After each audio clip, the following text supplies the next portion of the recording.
KHOU 11 News at 5:30 starts now.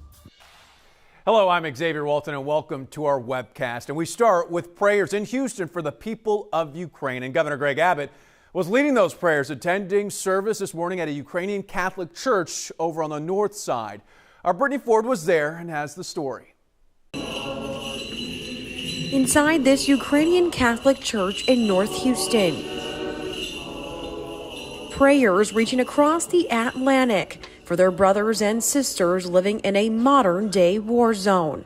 Among those in the crowd, Governor Greg Abbott issued a proclamation for the state of Texas for everybody to join in prayer. The governor standing in solidarity with those of the Ukrainian community. What are your thoughts on Ukrainian immigrants coming over here as far as, looking for shelter, looking for safety? We support them. Parishioners we spoke to saying, one thing that we've realized in the Ukrainian community is how much support we're getting, not only from abroad, but in Houston, Texas, and across America. From a deeper perspective, prayer means so much. It's uniting the whole world for this cause. Watching what's unfolding from afar, using prayer as their weapon. We're going to keep up the fight is what we're planning to do. Brittany Ford, to our government and to all European. KHOU 11 News. Brittany Ford on the north side, thank you. Well, an Episcopal church in downtown Houston dedicated its service to the people of Ukraine as well. Christ Church Cathedral also took up a special offering for relief efforts. Meantime, in Ukraine today, we learned that an American journalist was shot and killed. Ukrainian officials say filmmaker Brent Renaud was shot by Russian troops in the town of Irpin, just outside of Kyiv. Another documentary filmmaker was wounded as well. Reports say the two were attacked as they filmed refugees. Renaud was ID'd through his New York Times media credentials. The Times called him a talented filmmaker, but says he was not on assignment for them in Ukraine.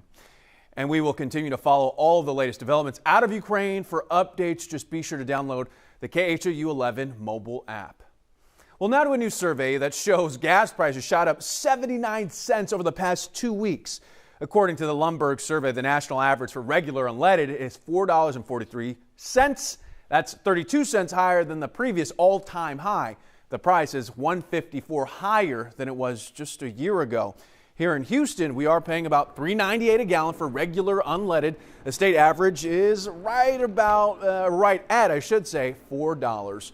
And if you are on the hunt for cheaper gas prices around the area, we have a map laid out for you on KHOU.com. You can also text the word gas to 713-526-1111, and we'll send you a link with some helpful information. And now to a live look at Galveston, courtesy of our partners at Saltwater Recon. Still a little too chilly to get in the water, but it has been a beautiful day on the island and really throughout the Houston area.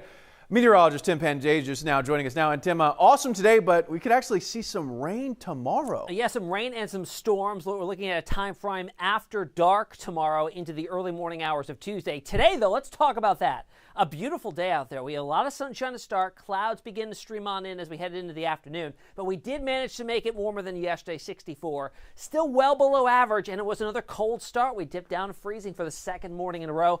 We're done with that for the foreseeable future, hopefully for good for the season. It's 60 now at Bush, 64 at Tomball, 66 in Katy. Our winds have returned out of the southeast onshore, thanks to high pressure that's scooted farther to the east. And this is going to funnel in not only warmer temperatures for tomorrow, mid to upper 70s, but you'll also notice a big increase in the humidity. Dew points will climb up into the 60s, and that will help set the stage for some storms as our next cold front arrives. The arrival of that, Monday after dark, looks like the overnight hours into early Tuesday, showers and thunderstorms.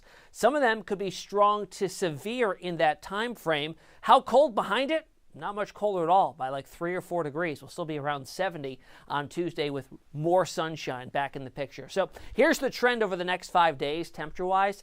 right around average for Tuesday, 73. Then we're back up to nearly 80 Wednesday and Thursday, and dipping again behind a St. Patrick's Day cold front that'll drop us to 73. So no huge temperature swings like we've been used to over the past few weeks. Looks like all this week will be staying nice and warm in the 70s. So here's the setup. Onshore flow pulling in cloud cover, maybe a sprinkle in our skies tomorrow morning.